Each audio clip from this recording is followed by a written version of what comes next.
Hello, everybody, and welcome to another exciting adventure at the Hub World. Today's quest will have us covering James Gunn's DC Universe. My name is Matteo, and today our party members are... Just Jules. Yes, it is just Jules. Gino is preoccupied at the moment. So, whether you're joining our adventure from YouTube, Apple Podcasts, Google Podcasts, or Spotify, be sure to like and subscribe. Just before we sort of start our DC films discussion, we're actually going to do a little quick housekeeping because it's been a while. Also, before that, we did say we were going to do a Game Awards wrap-up sort of discussion, and I'm sure we're going to mention maybe a few things from the Game Awards and housekeeping, but the James Gunn DC universe just is the gift that keeps on giving. There's so many things that we just wanted to talk about DC that Game Awards kind of took the back seat. I mean, if I'm being honest, just to kick off housekeeping, I don't know if it's so much that DC took the front seat. I just think that the Game Awards was severely disappointing and there was barely anything to talk about. There was a few big announcements like Hades 2, which is really shocking because Supergiant, the developers, actually never made a sequel for any of their games before. And Hades 2 kind of came out of nowhere in that regard. And then for me personally, Transformers Reactivate is the game I'm most looking forward to. I'm a huge Transformers fan. Gino and Riley are as well. And there's been a lot of leaks about this game. And it's going to be a third-person Transformers game similar to War for Cybertron and Fall of Cybertron, which are incredible games. And then the other thing I want to talk about is the fact that Microsoft was just a no-show at this Game Awards. They didn't win anything. Mind you, they didn't have a lot of nominees. I mean, you got to have a game come out in the year for there to be Well, they would have had win. Pentiment if they counted it, but they didn't. And Pentiment's going to be overshadowed next year. But they didn't announce anything. And the theory behind that is the Federal Trades Commission is looking at the Activision Blizzard acquisition. And so they didn't want to announce anything in fear that that might sway the vote. And then also apparently Microsoft is going to be doing some sort of presentation early in 2023. So if they announced anything at the Game Awards, it would take that away from their own showcase. So yeah. I mean, I just think in general the Game Awards has become I don't know. I think the last few years, and I said this a lot in our Game Awards predictions, I just think that the Game Awards has kind of become a joke, the way that they handle things, and I think that it was very clear throughout that show that it was. And I think it's an opportunity for indies and other devs like EA and Ubisoft to highlight some things because they're not going to get eaten alive by Nintendo or Xbox or PlayStation announcements. But I think it's very clear. Like, look at our three major publishers, Xbox, Nintendo, and Sony did not show up because they don't care. And I think that is a testament to how little the Game Awards actually means, because I think Jeff Keighley really holds it back. And I think they need to restructure it moving forward if they want to be taken seriously. especially this year, there were a lot of cringy moments. Like Christopher Judge, his win was well deserved, but you can't let someone talk for like 10 minutes straight in a speech because they gave him 10 minutes, but then every other person that had an acceptance speech after him got the music played on them and they could barely speak. I think it was something like every other speech combined was still shorter than Christopher Judge. And then obviously Bill Clinton kid at the end. Like, you got to have the security there. Yeah. How does that kid get on stage? I know he got arrested after, but like anyone could have been on there. Like, who knows? That kid could have done something, right? Like, it's a huge black eye for the show. And they had two of them. No, it wasn't just two though. That's the thing, is it's severely throughout, right? Like when Hades 2 is one of your biggest announcements, like that's not I love Hades. I think Hades is a super incredible game, but Hades 2 shouldn't be the biggest announcement at the Game Awards. Oh, Armored. Like, There was also Armored Core, but I know, but even like these are all like these smaller announcements, and I just feel like their announcements aren't there. Yeah, like there were issues with like Christopher Judge speaking too long and Bill Clinton kid, but then also things like even with the Player's Choice Award, like Genshin Impact bots, like stuffing the ballot to make that game win, even when it didn't come out in this year. Like the fact that it was even nominated this year for Player's Choice is kind of questionable. And then like what happened was even more questionable. You have things like we talked about in the podcast about like the same games being nominated in every category, even if they didn't deserve to be there, just because they're the big names. You have a bunch of games that should have been nominated in categories that aren't because they wanted to keep their beginning of December dates, so they just don't meet the cutoff. Like, there's so many issues with the Game Awards that it's hard to take it seriously. It's really difficult for me to sit there as a gamer who plays the majority of the games that come out in the year and actually take it seriously. It doesn't seem like there's a respect for the industry. At least IGN categorized Elden Ring properly for their awards. The biggest gaming media outlet put Elden Ring as I think it was a best action game. They didn't nominate it for best RPG. So we'll actually have a more traditional type of RPG winning I that guess. award. I But mean, my argument was never that it shouldn't be nominated for RPG. It's that it shouldn't only be an RPG, mhm. right? Like that's the thing. But anyway, you can listen to that up here. We removed it from the actual podcast and put a nice little video here of my rant about why Elden Ring shouldn't have been nominated for RPG of the year and definitely shouldn't have won. And if you're having a lot of fun with that, join in the conversation in the comments because it's been pretty active. Other things for housekeeping I just wanted to mention. Tying back to Game Awards, there was a game that I have been meaning to play. I bought it when it came out. I've been meaning to play, and it actually won its category, and that's Bayonetta 3. I'm about halfway done the game right now, and I can thoroughly say it is up there with my most disappointing games of the year. Really? Yep. It is a severe downgrade from the first two games, like severely, visually, tonally, mechanically. It tries to do way too much. Very few things that it does, it executes properly. I'm baffled that this game took 5 years to make. It feels like a mess. Like I'm surprised because like I've heard a lot of people speak pretty highly about Bayonetta 3, and I don't have I'm not invested in the series. Honestly, it's not my genre, to be honest with you, like those action games. But just from like listening to other podcasts and reading reviews and stuff, I didn't think there was that much negative. It is by no means a bad game, but when you historically look at Bayonetta 1 and 2, which both performed with like 90s Hmm. on Metacritic, like high scores, were like exceptional games, like exceptional, like genre defining games. Bayonetta 3 is not. Bayonetta 3 is getting like eights across the board, which sure is still a good score, but it's clearly a downgrade. There's a reason it's a downgrade, and it's a downgrade in every single capacity. Like, I would not say Bayonetta 3 does anything the best in the series. Gameplay wise, it's a downgrade. Story wise, it's a downgrade. Music wise, it's a downgrade. Just like everything about visuals is a downgrade. Like it feels like this game is a mess. It still has a strong foundation because the other Bayonetta games are so strong and it just builds on that, but it is nothing special, and I'm genuinely surprised it won Action Game of the Year. Another game came out after the Game Awards cutoff that I would personally vouch for, maybe not as Game of the Year, but definitely should be recognized as an accomplishment in the year, is the newest big release on Game Pass, High on Life, by Squanch Games, which is the studio created by Justin Roiland, one of the co-creators of Rick and Morty. That game was one of the few bright spots in Microsoft's Summer Games presentation, and the gameplay is the least impressive part of the game. Like it's just a classic shooter. There's not really much depth to it, but it's enough to get you from A to B. The charm of the game is in the characters and the voice acting. Like it's amazing. That game is so hilarious.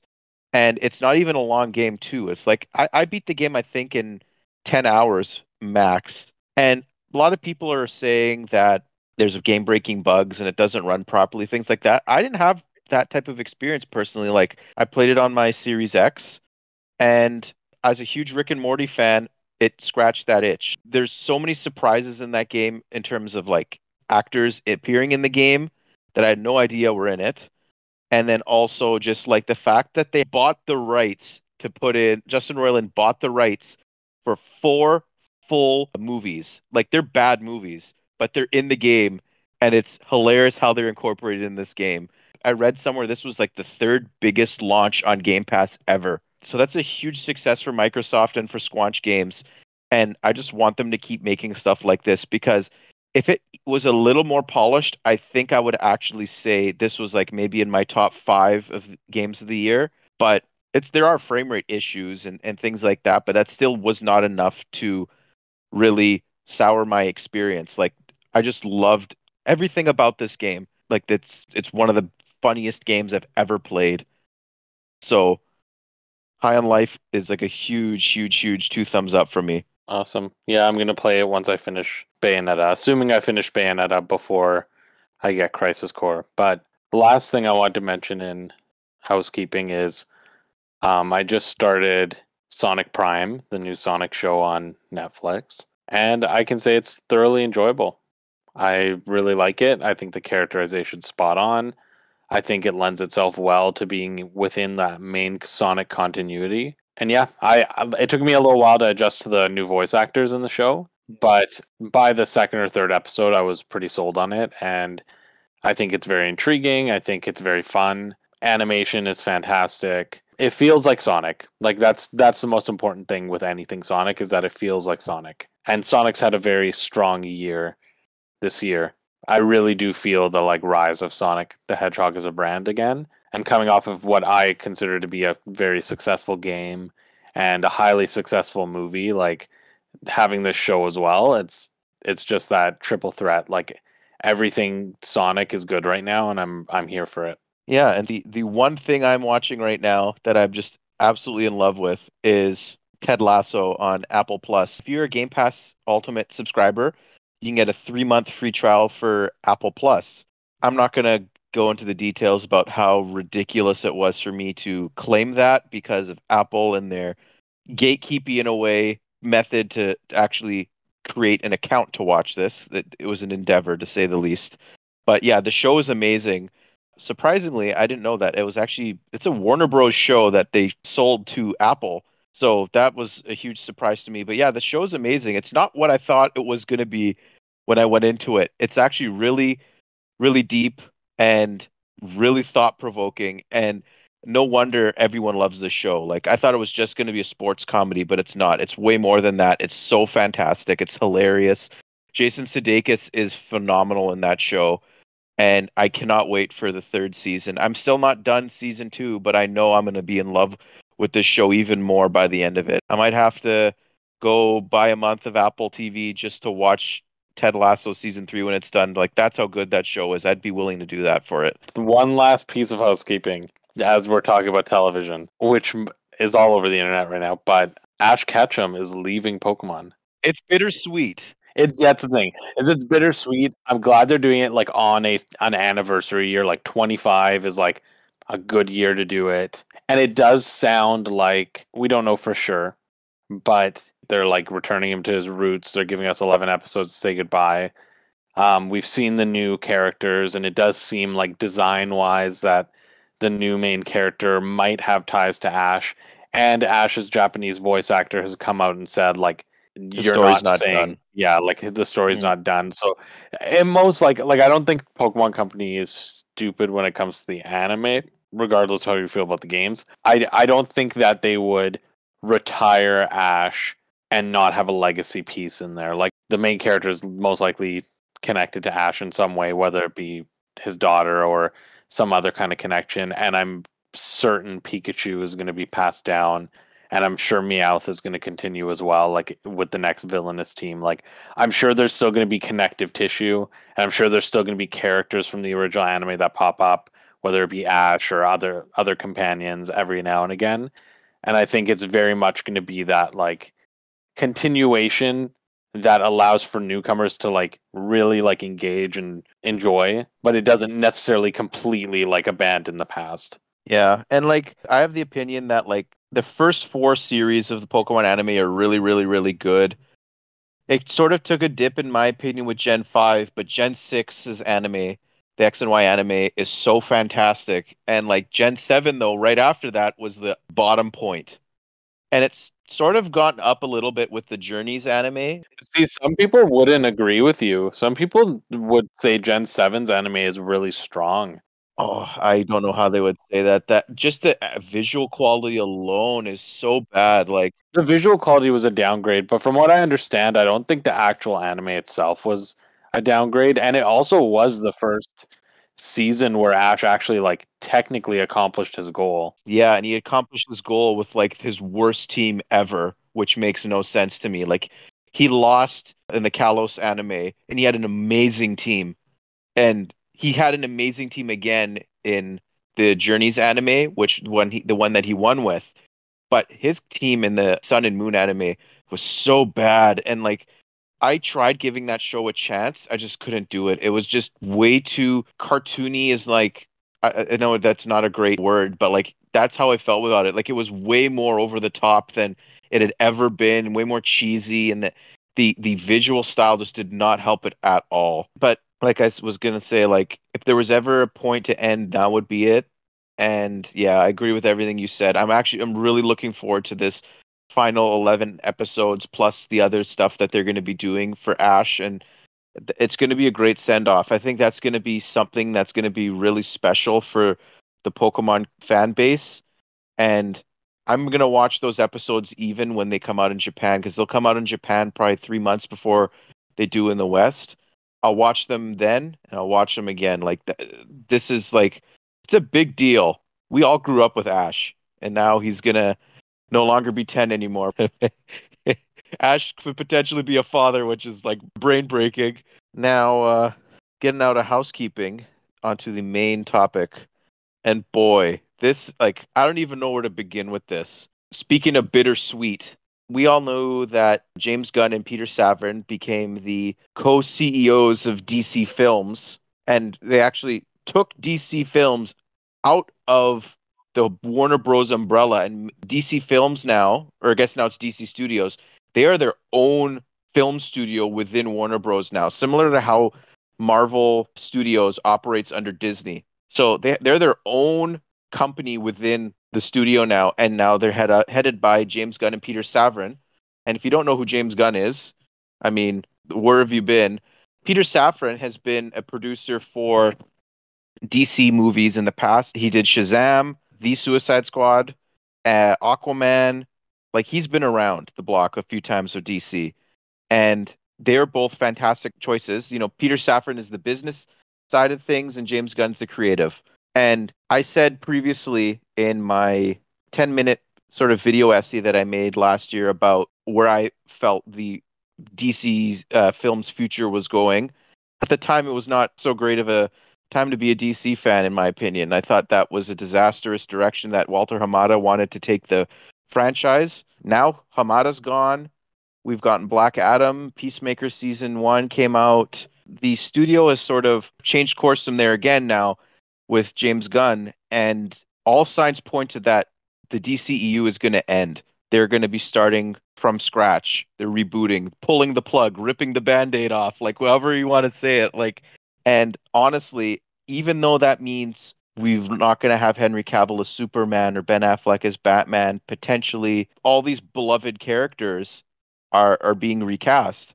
Even though we won't have them anymore, I have to say the way I feel right now, like I haven't been this excited for the future of DC movies since the 2013 film slate came out for the DCEU.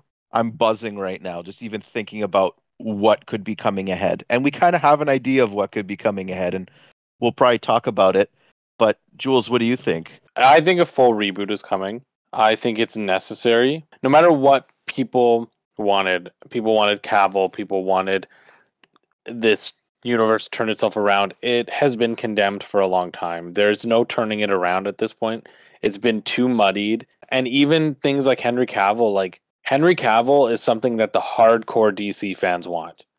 And the hardcore DC fans have already been going to see these movies. The casuals don't care about Henry Cavill. Like they Mhm. genuinely don't. And as much as I do want to see Henry Cavill as Superman again, it never was going to be what this universe needed if they want to get to a Marvel like state. They really do need to restart completely. Mhm. So I think it is a clean break.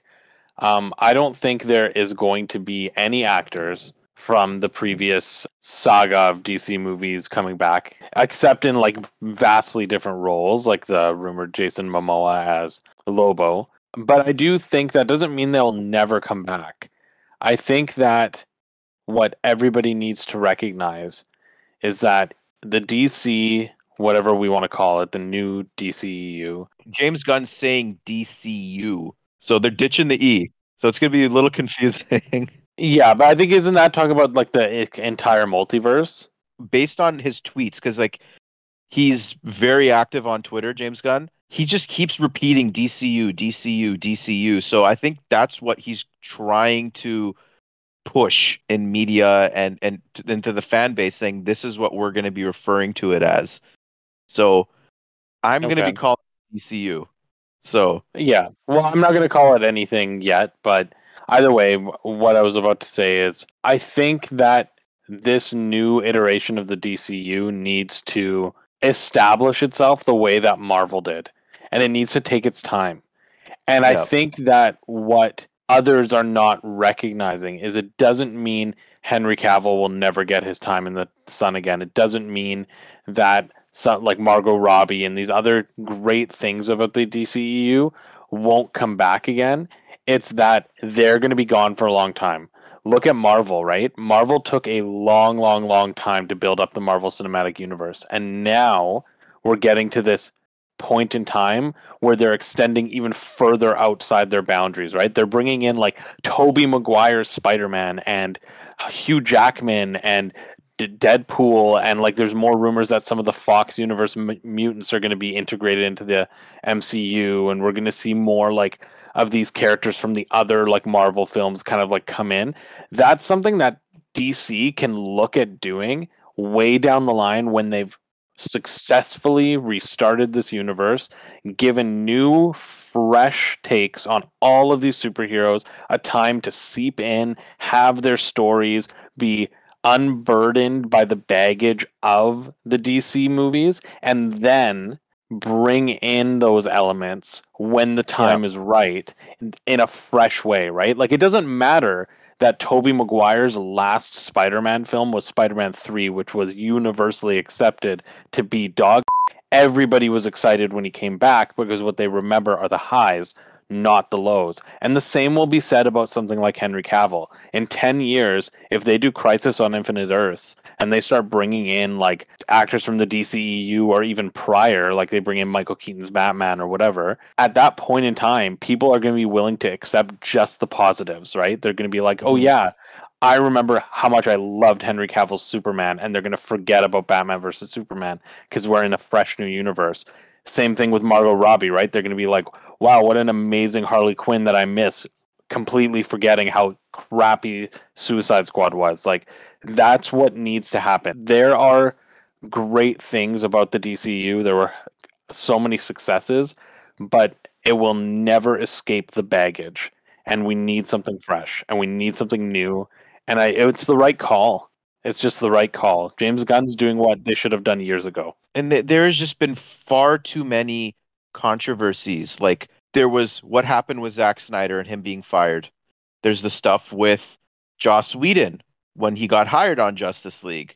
And then there's the Amber Heard stuff, the recent Ezra Miller stuff, like what's going on with The Rock, David Ayer, like Even the Batgirl stuff, like it's just like there's too many. Yeah, there's too many demerits that aren't even within the universe. It's like outside of the universe. exactly, like, and they've changed their direction so many times that like it got to the point where like they weren't even focusing on their main characters anymore. Like you had a string of movies, like as good as I thought Shazam and Birds of Prey and movies like that were, like they were not your Superman and Batman. Like, and then when they did do a big character with Wonder Woman 1984, I thought that movie was awful. Like Wonder Woman Yeah, 1984 dropped the ball. And I feel like that was for me the point when that movie came out. It's like, okay, maybe we should take a step back because they got this yeah. really, really, really wrong. Well, I think the problem too is like it's not just the change in direction, but it's like what caused them to change direction, right? Like it's one thing to commit to something and it just doesn't work out. It's another thing to just want something to work so badly that you constantly shift. Because that's the thing, is it doesn't matter that the DC movies that have come out and the DC projects that have come out in the last, let's say, 3-4 years have been on average good. There's been no direction because the problem is they kept jumping between what they wanted to do, because they Hmm. basically, like, once they had one failure, they're like, oh no, let's steer in a different way then, right? Like they let Snyder kind of do his thing, but then they pivoted away from his stuff and they canceled their slate, shifted their slate, right? Like after like things didn't succeed the way they wanted. And then from there on out, it was like anytime there was one little road bump, they shifted gears and they shifted gears. And it's like, okay, well, now Superman's going to come back. Now he's not. Now there's going to be a new Superman. Now there's not. Now the Black Adam's the future of the universe. Now it's not. Like, it's just too much shifting that there was no direction. And the direction it sounded like it was going in was going to be building to like Black Adam being a major player in the DCEU, which is, I It's mean, not right. it's not right. That's the thing. It's like, if you look at Marvel right now, for example, nowhere would you ever have predicted that Ant-Man and Doctor Strange and like the Guardians of the Galaxy would have been like headlining characters, right, of a Marvel universe. Like nowhere would you have predicted that.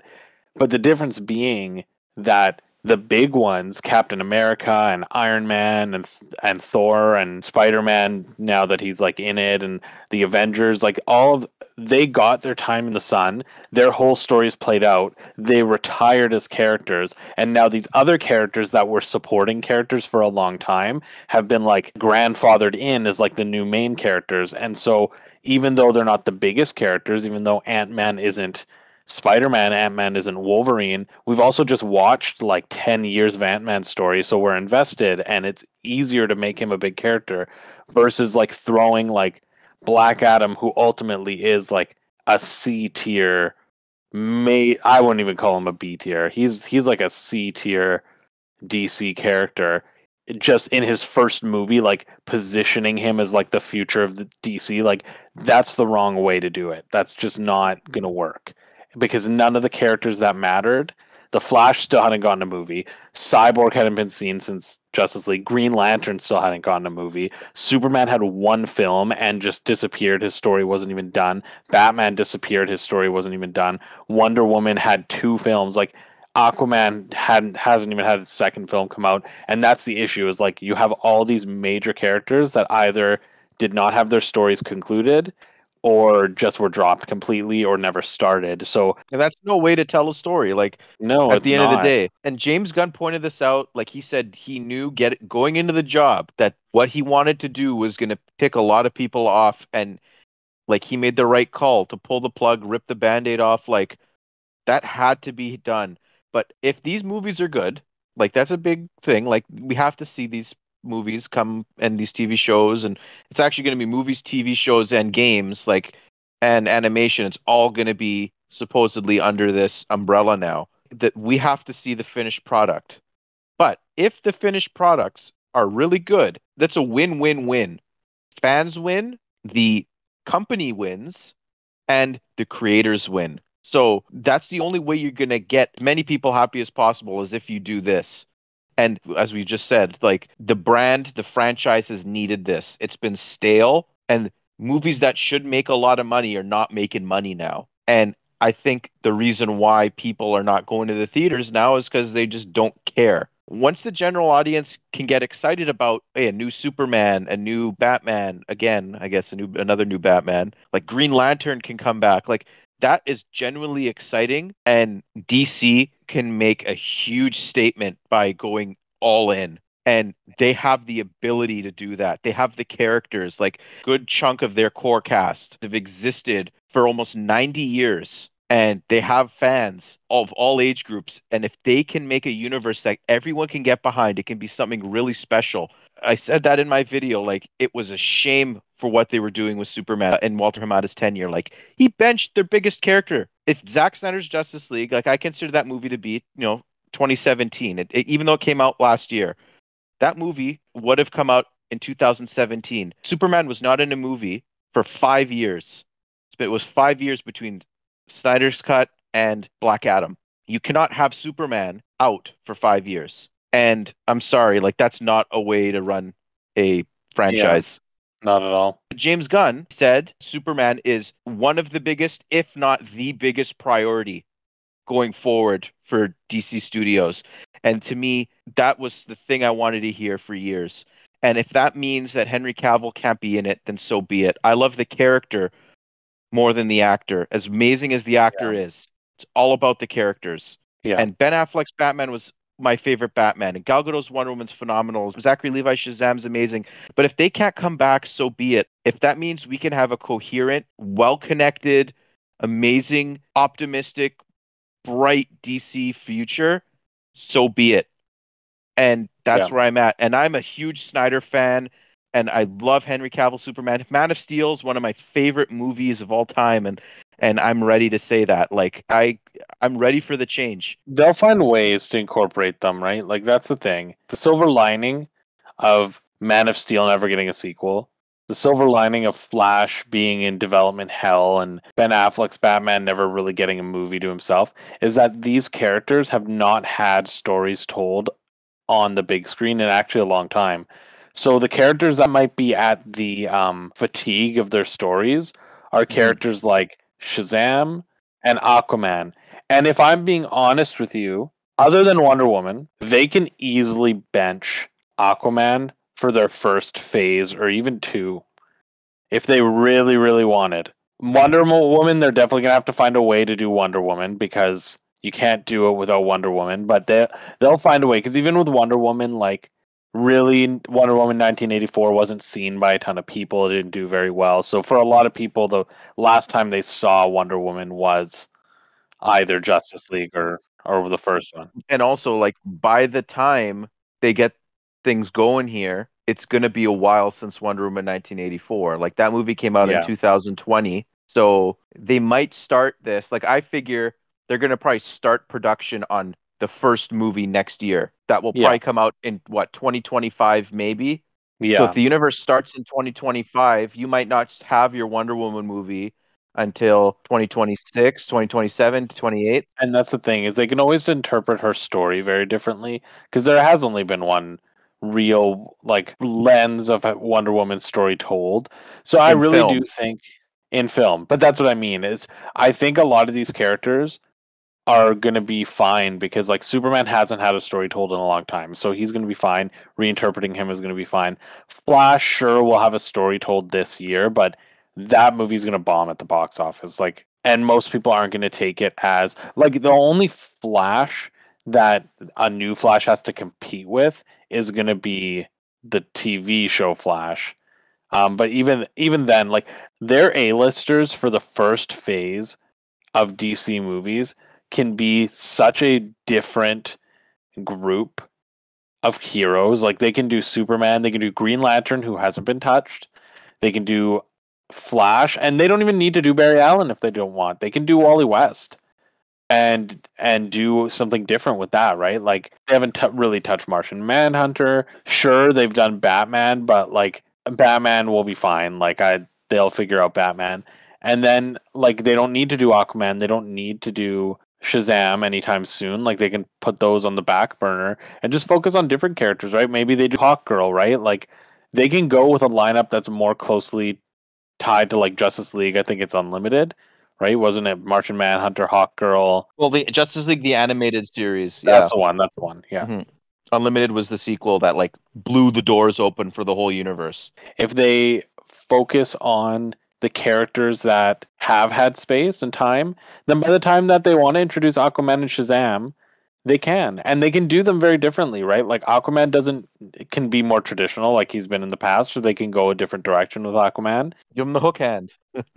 Shazam can be very different as well. Like, but that's the thing, is like maybe what they do with a future Shazam movie is they be more sparing in how they use Shazam the hero. Like, maybe the main character really is the kid, and really like the adult form of Shazam is a little bit more sparing. Like, they can introduce him in a different way, and maybe Zachary Levi still plays the adult version of Shazam, but he's just not the lead anymore. whoever the kid is the lead. Like, I don't know, Mhm. like there's ways to tell these stories in very different, very fresh ways. And I don't think any of the characters in DC, because of how much of a mess DC was, were really overused to the point that it will be hard to see new interpretations of them. I think the only two that are going to take a lot of time to readjust to are going to be Wonder Woman and Harley Quinn, because Wonder Woman was like, that was the first Wonder Woman in live action film, and Gal Gadot like stole everybody's heart. And I think Margot Robbie, like Harley Quinn, was the most used DC character in the DCEU, and she did a fantastic job. Whereas we've Mhm. had such a break from Cavill, we've had such a break from Affleck.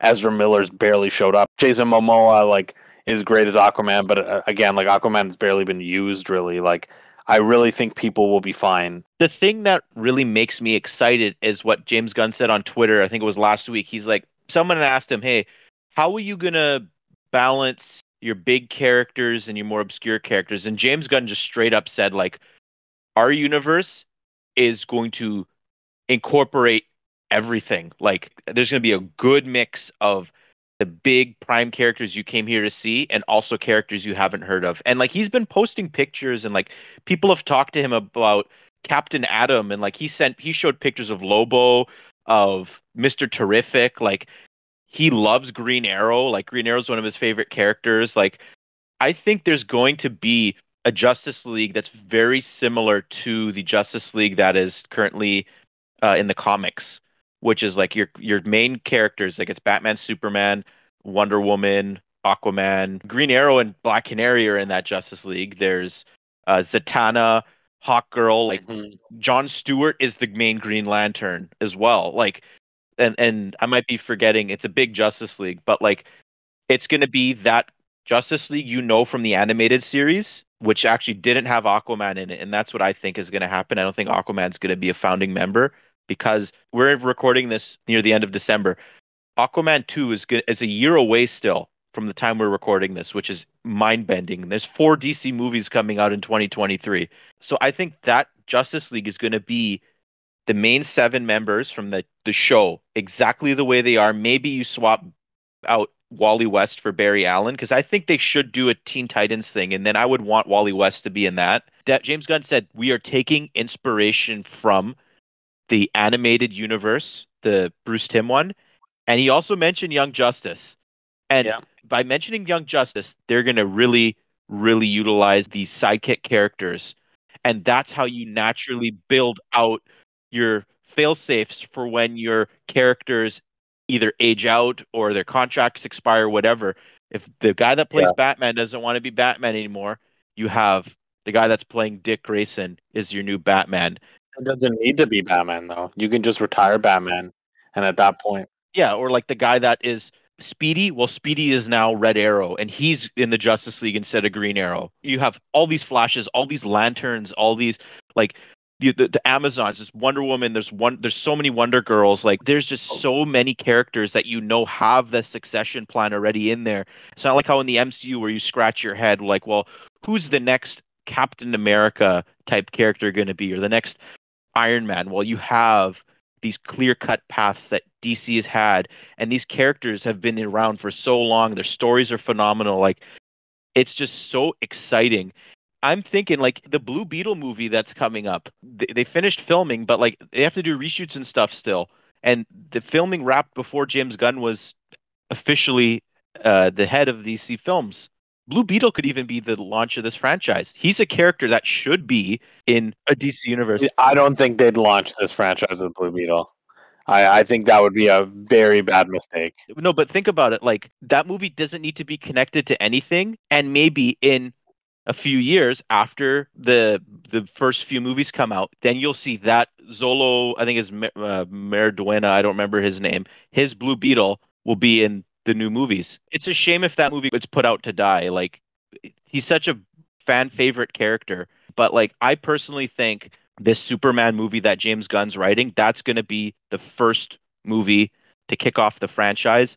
And I love the Yes. direction that it's going in, where like, it's not going to be an origin story. He's going to be Superman for a few years already. He's going to have his job in the Daily Planet. It'll be a Superman origin story in the way that the Batman is a Batman origin story, Exactly. right? That worked so well for the Batman, and they're essentially just doing the Superman version of it. Yeah, which works. You can have Superman go against a more threatening villain because he's been on the job for a while already, and you can have the like I don't want to see Krypton blow up again. That's Man of Steel just did that so well. Nothing could top that in my opinion anymore. And like obviously it's like you don't want to see Uncle Ben die in a movie again. You don't want to see Bruce Wayne's parents die. Like I do want to see it. I don't want to see it be a focal point. Like the Batman still kind of like did the Martha Wayne and Thomas Wayne death, right? They just did yeah. it in a different way, and that's Hmm. that's kind of what I'm hoping. And actually, just to kind of double back to what you said about Blue Beetle, I'm imagining the Blue Beetle situation the way you're describing it, at least, and how they could do it is would be very similar to like what Marvel's just done with Daredevil, where they kind of just keep it in this like is it or is it not part of the universe kind of state for a bunch like a while until they actually want to introduce Blue Beetle and then they can retcon it in if they want that kind of state. Especially if they're taking inspiration from Young Justice, like the show specifically, Blue Beetle is a big part of that show. Well, it depends on what they're taking, but I do think that that is a very, very, very key way that they can, one, differentiate their universe from the Marvel Cinematic Universe, and two, also provide very fresh stories for all these characters. Is that one thing that the DCEU completely got wrong? Like, completely got wrong, other than the tone, is that it also misrepresented DC because DC, you're right, has that big legacy piece built in. Every character has these sidekick characters. And that was barely explored in DCEU. I don't even think at all. And it's not really explored in Marvel. Batman had a Robin. That's a cop out. Just mentioning them, that is Yeah. not a story, right? Like And that that's was what I mean. apparently Dick Grayson too, which I have a huge problem with. That was the Robin that died. Like they can go F themselves. We don't need to go into that. But Yeah. what I mean is like this is a way to tell fresh stories that are not only differentiated from Marvel's stories but also from their old stories because for example, how do you tell another Batman story alongside Robert Pattinson's Batman while also coming off of like Ben Affleck's and Christian Bale's and all these other interpretations? The only story that hasn't been told in Batman film, like at least not well, is a Batman and Robin story. Like, yes, it was told in Hmm. the campy old ones, but like they could easily do like if they make that the heart. If Gunn goes to Matt Reeves and says, "Listen, I know you were toying around with this idea of maybe introducing Robin into your universe. Don't, because that's what we want to do in the mainline DC movie."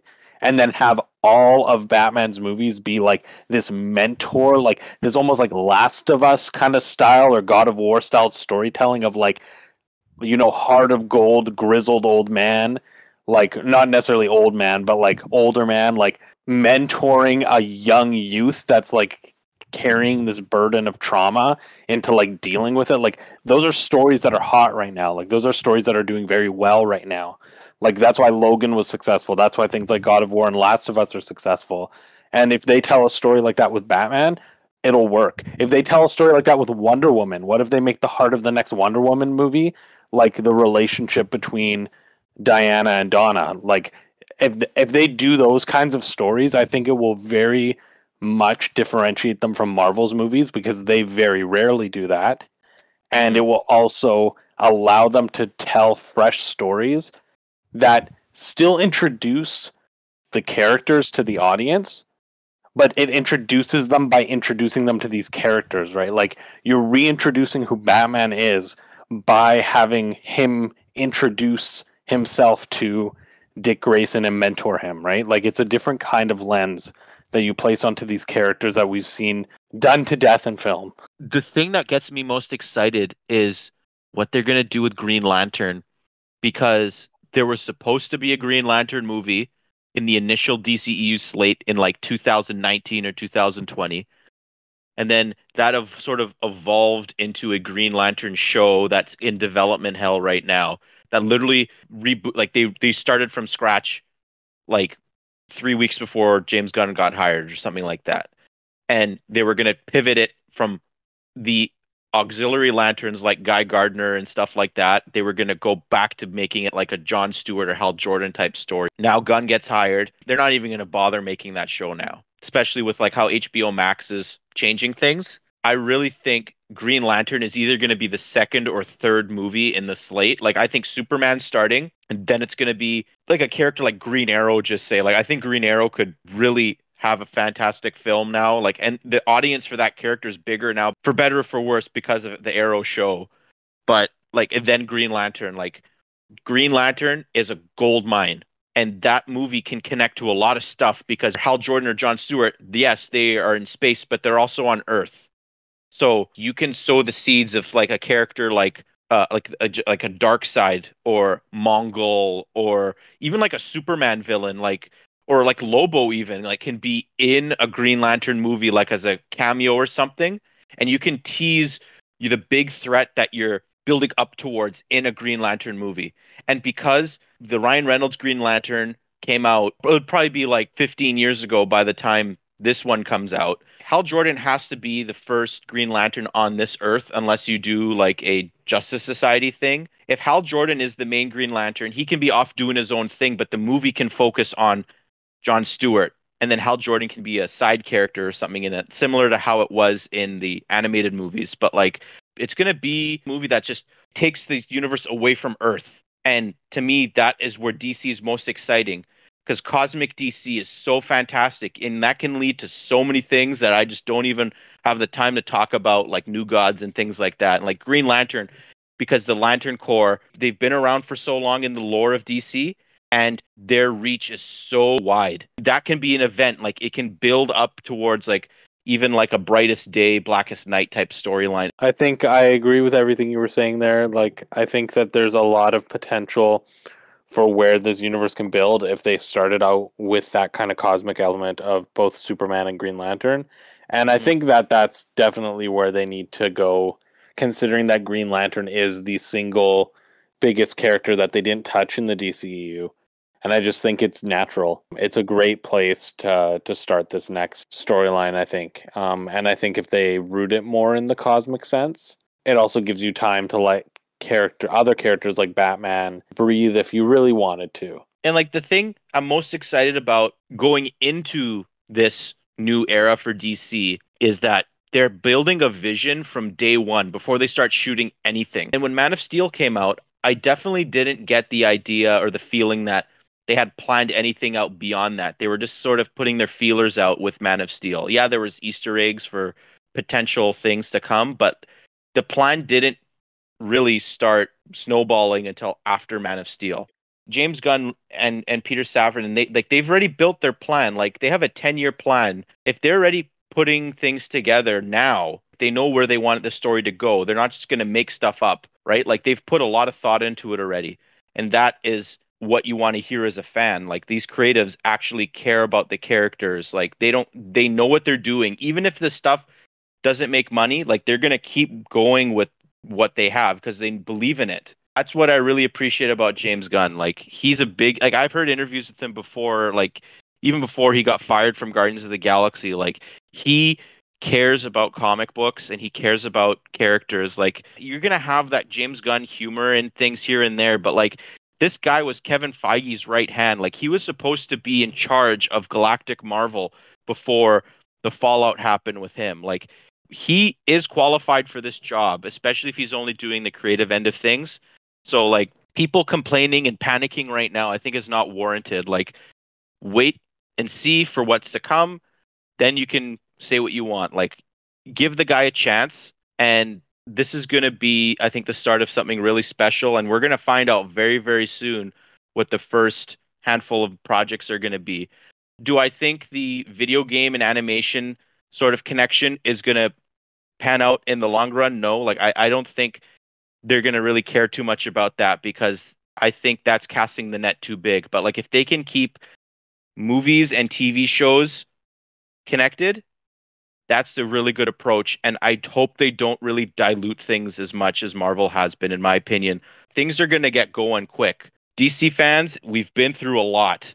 And hopefully they keep the controversies to a minimum. going forward. With that being said, do you want to wrap things up, Jules? That brings us to the end of today's quest. If you like what you heard today, hit that like, subscribe, or follow button.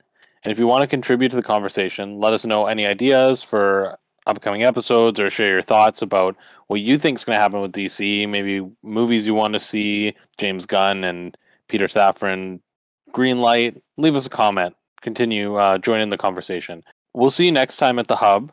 I do want to say before we kind of sign off, this will be our last episode for 2022. It has been a very strong year of podcasts. We did less podcasts this year than we did last year, but we still did a solid 25 episodes. Look forward to 2023, where we'll continue to have content, probably more similar in timeline to 2022, but we're excited for another year of content, and we're going to kick that off with our own Hub World Awards in January. So we'll see you there for episode 71 of the Hub World podcast. Matteo, would you like to sign us off one last time in 2022? Microsoft, make a new Banjo game, and James Gunn, announce something with Nightwing in it. See you, everybody.